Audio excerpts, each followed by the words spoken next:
कर्जत MIDCच्या मुद्द्यावरनं अजित पवारांनी राम शिंदेंची बाजू उचलून धरली आहे।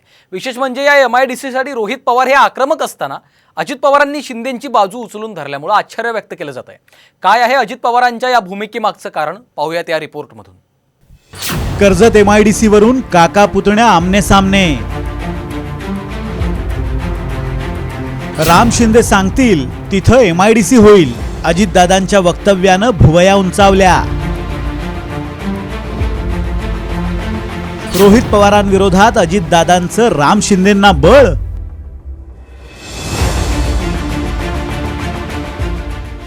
कर्जत जामखेड MIDC वरून रोहित पवार आणि राम शिंदे यांच्यात जोरदार रस्सीखेच सुरू आहे। कर्जतमध्ये आरक्षित असलेल्या जागेवरच MIDC मंजूर व्हावी यासाठी रोहित पवार आग्रही आहेत। पण MIDCची प्रस्तावित जागा ही नीरव मोदीच्या मालकीची असल्याचा आरोप राम शिंदेंनी केला होता।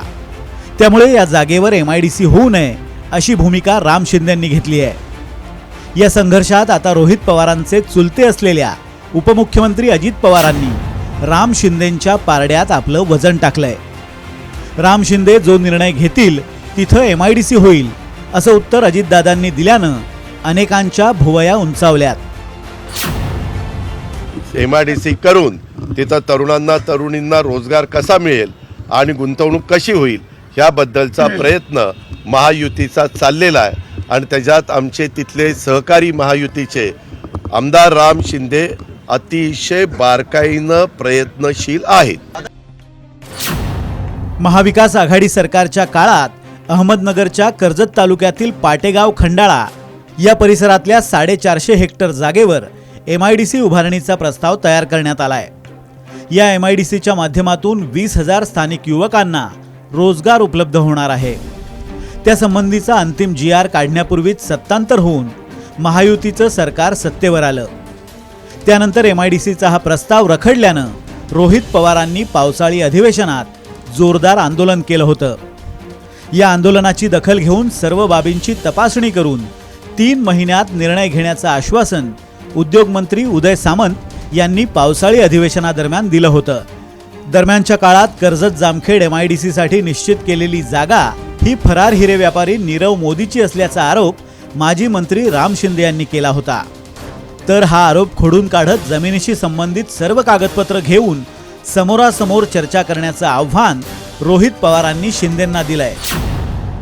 ती जागा नीरव मोदीची ही ईडीकडे, ईडी माझा ऐकते का? ईडीचा 4च्या जमिनीवर आहे। आता मग ईडीच्या 4ची जमीन MIDC कशी घेईल हे डोकं वापरायचं तरी राम शिंदेला कळलं पाहिजे ना। त्यामुळे इथं येऊन राजकीय मुद्दा करून गरिबाचं अडचण ते करतायत। त्यामुळे ह्यांना जर एवढं डोकं नसेल तर त्याला आम्ही काय करणार, पण आम्ही आमची भूमिका मांडत आहे। जो सर्वे झाला आहे त्याच्यामध्ये नीरव मोदीची जमीन नाही, कारण जमीन ही ईडीकडे आणि ईडी आमचं ऐकत नाही, ती भाजपचं ऐकते।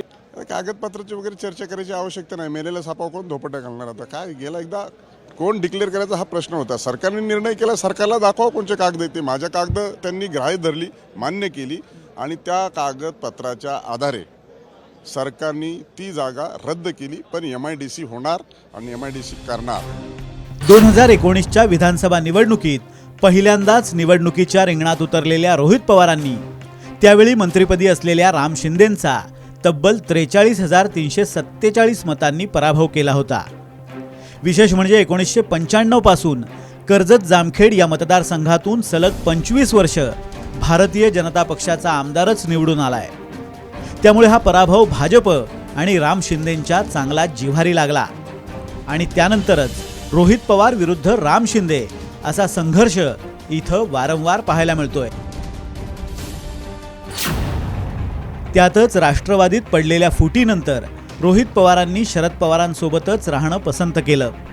एवढंच नव्हे तर अजित पवारांवर टीका करण्याची एकही संधी रोहित पवार सोडत नाहीत। त्यामुळे नाराज असलेले अजित पवार हे रोहित पवारांचे सतत कान टोचण्याचा प्रयत्न करतात। पण रोहित पवार ऐकत नाहीत हे लक्षात येताच रोहित पवारांच्या विरोधकांना बळ देऊन पुतण्याला शह देण्याचा प्रयत्न तर अजित पवार करत नाहीत ना, अशी चर्चा सध्या राजकीय वर्तुळात रंगली आहे। सूरज सावंत, साम TV न्यूज, नागपूर।